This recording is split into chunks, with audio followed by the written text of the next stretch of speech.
I can't sleep because of the disgusting noise you're making.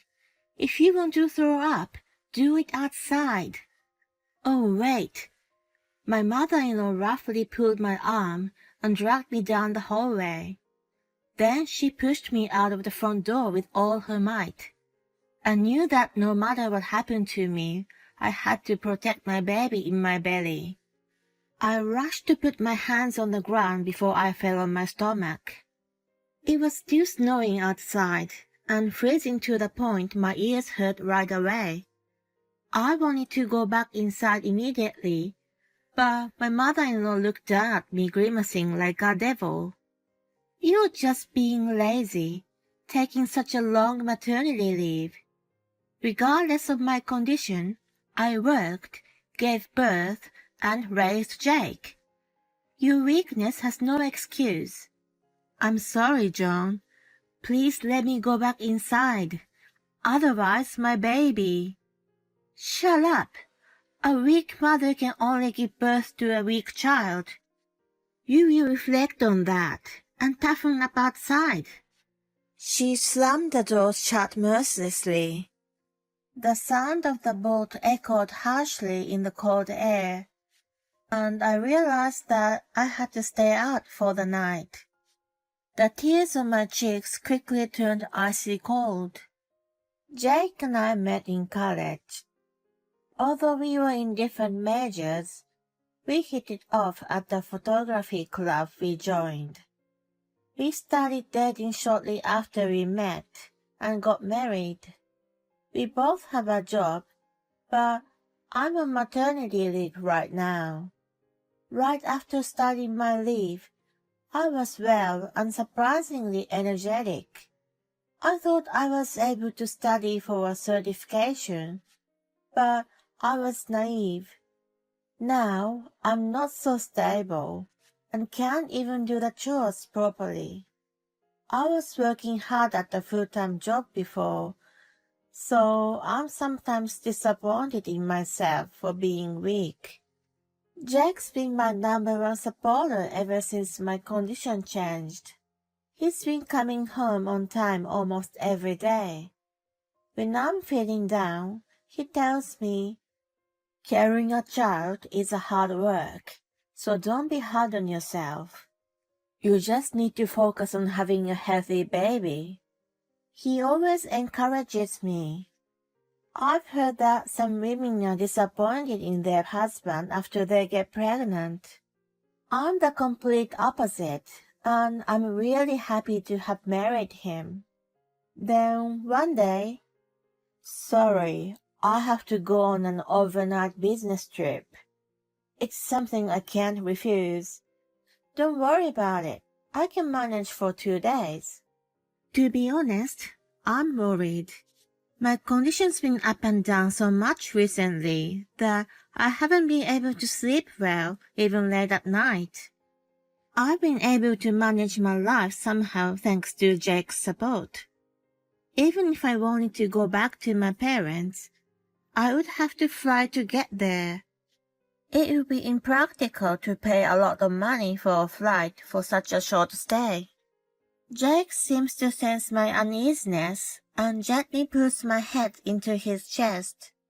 "So, I'm thinking, why don't you go and stay with my parents?" "Your parents?" "Their place isn't that far from here, and I'll feel safer if you're with them." I can't say yes to his suggestion right away because I'm not very fond of John, my mother-in-law. It was the first time I went to meet them upon our engagement. My first impression of my father-in-law was serious, and John was chatty. At one point, I went to the restroom. When I came out of the stall, she was just coming in. I smiled at her, and she rolled her eyes in return. As I was stunned, not knowing what had happened, she sighed in annoyance.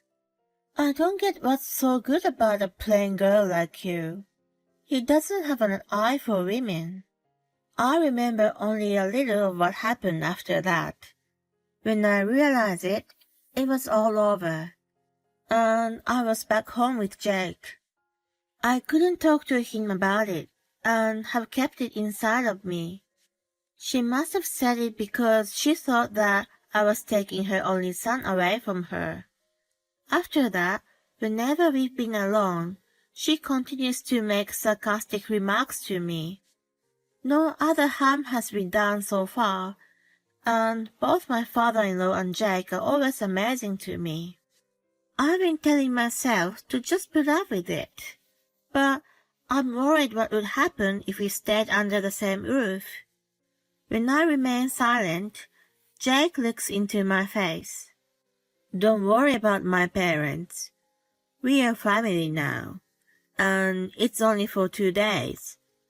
I'll try to finish my work quickly and come back as soon as I can. I take a deep breath, knowing that refusal was not an option.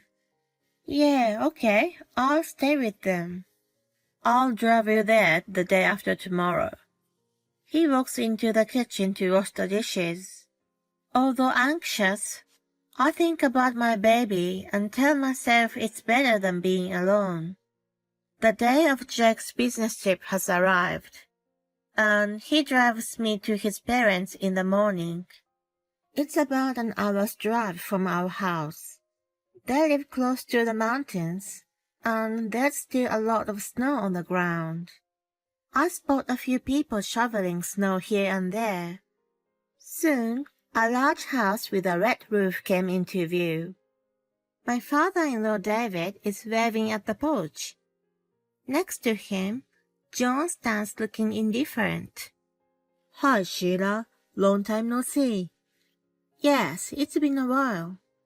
I'm sorry for barging in on you so suddenly. No problem at all. Where's your bag? Here, please look after her. Wait, come in and have a coffee with us. I have a train to catch. Honey, I'll call you later. Jack gives me a peck on my lips and gets in his car and drives away. It's the usual gesture, but the look I get from John is ice cold. It's the worst possible start, but I have to get through it anyway. With a sinking feeling, I follow David and enter the house. Immediately, a wave of nausea came over me. I feel so sick that my head starts spinning. However, John's spiteful look and piercing eyes feel more painful to me. I should at least help her with some housework to put her in a better mood. John, can I help you with cleaning the house? Showing no appreciation, she hands me, or more like throws the vacuum cleaner to me. I start right away, but it's not going well. It sucks up the rug, doesn't go all the way to the corner, and to top it all off, it hits a shelf. A picture frame on the shelf falls to the floor. It's a picture of John and Jake. When she notices this, she raises her eyebrows. Ah, you're so clumsy. Can't you even vacuum properly? I'm sorry. Stop it, John. She's pregnant. Whatever. I was able to do things when I was like her. Seeing her storm out of the room, David scratches his head. I'm sorry, Sheila. I'll talk to her later. Anyway, you should take a break. I've made your room. Thank you. He shows me to the guest room on the first floor. The bed is nicely made with a thick and fluffy cover on top, and there are many pillows.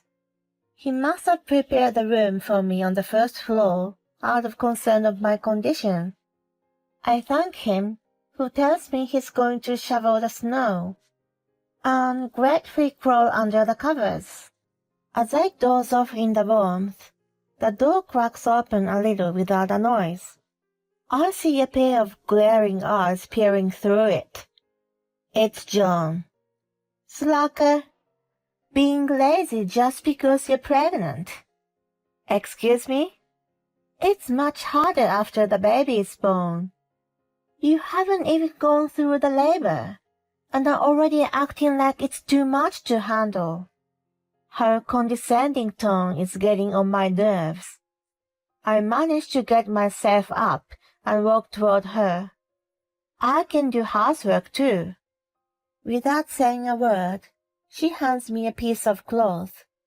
Then she points to the hallway. She wants me to clean the floor. I know that doing such a thing with my current body will be quite a burden, but I have no choice. At first, I manage it with a bit of enthusiasm and desperation, but then it starts to get harder and harder. I slip and almost fall flat on my stomach, but I hold myself back with my hands. I really don't want to cause any stress to the baby. In the meantime, the nausea returns, and I rush to the bathroom. As I curl up holding the toilet bowl, I hear Joan's voice. "You useless! I'd rather you sleep than make a mess in my house." She disappears into the living room. I can't say or do anything, so I crawl back into my room. I shrink under the cover and try not to think about anything. Eventually, I fell asleep. It's the middle of the night. I wake up feeling nauseous and cower in the bathroom. David had left a sandwich and some tea in a thermal for me, but I can't even look at them. I gag and gag, but nothing comes out. Bitter saliva mixed with gastric acid spreads in my mouth, which only adds to the sick feeling. I'm crying and waiting for it to subside.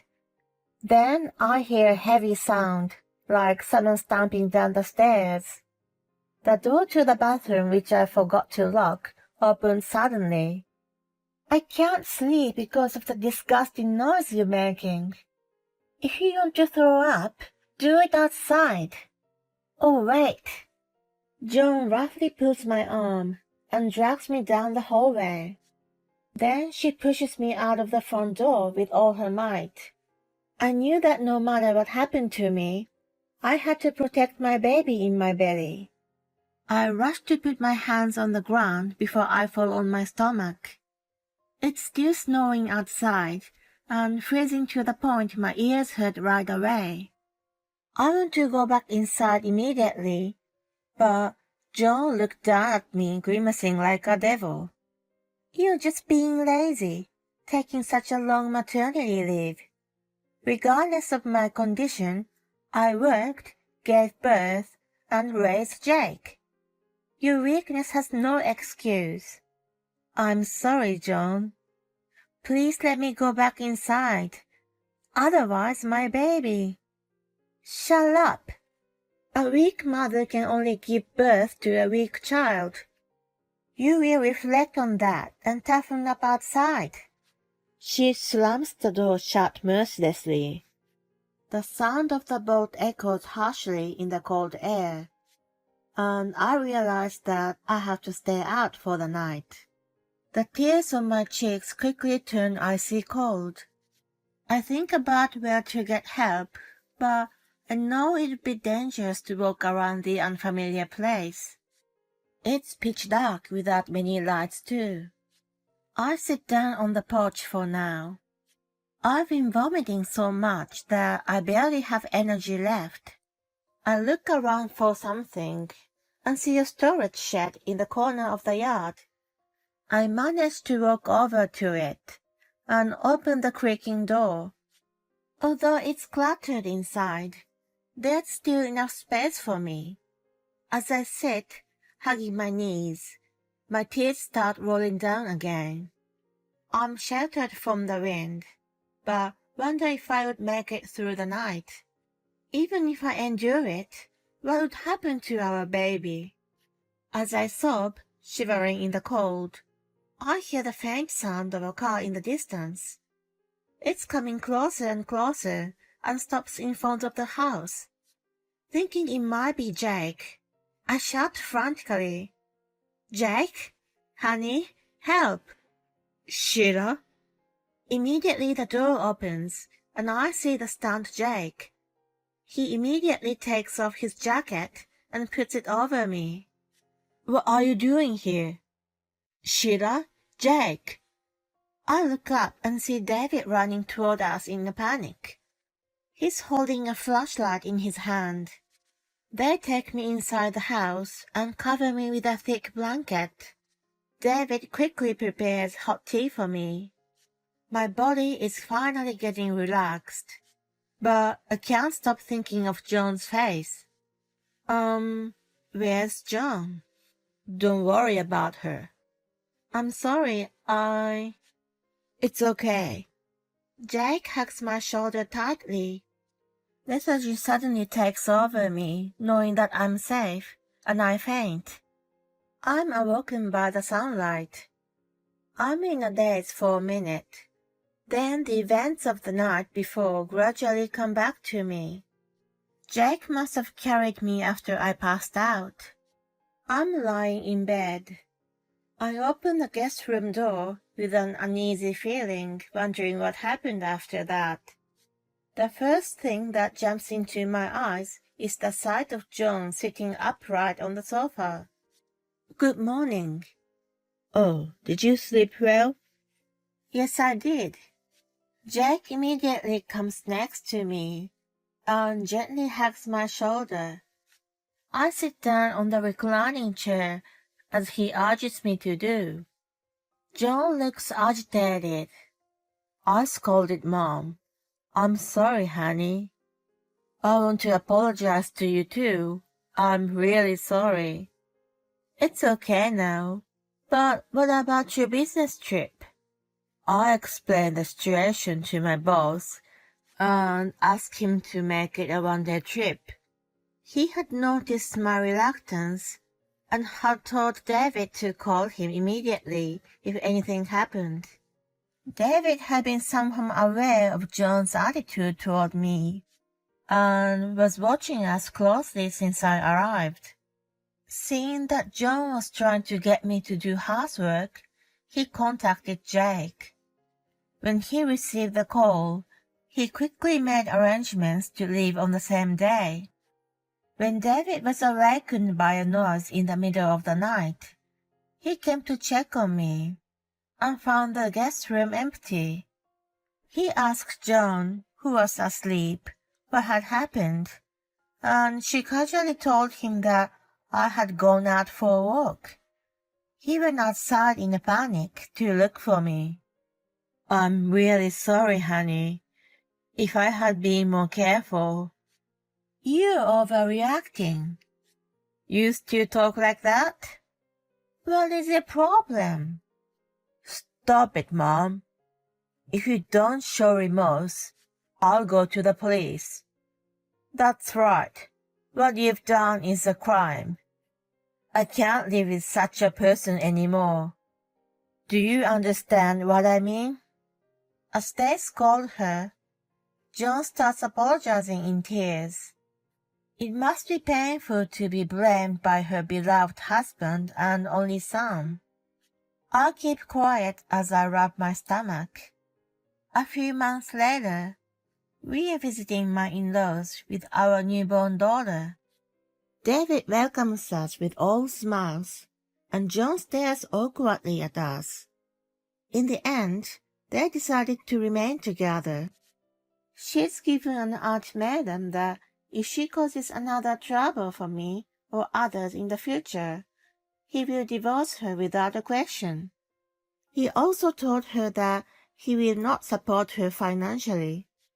Jake told me with an indescribable expression on his face. Dad's also troubled about it. He says maybe the way he's been to her influenced her to take it out on you. He was a workaholic and didn't help out much with raising me. I see. But that doesn't mean she should have done that to you. I was also thoughtless. I thought that since we are now a family, everything will be fine. I'm really sorry. He looked like he was about to cry, but it was not his fault at all.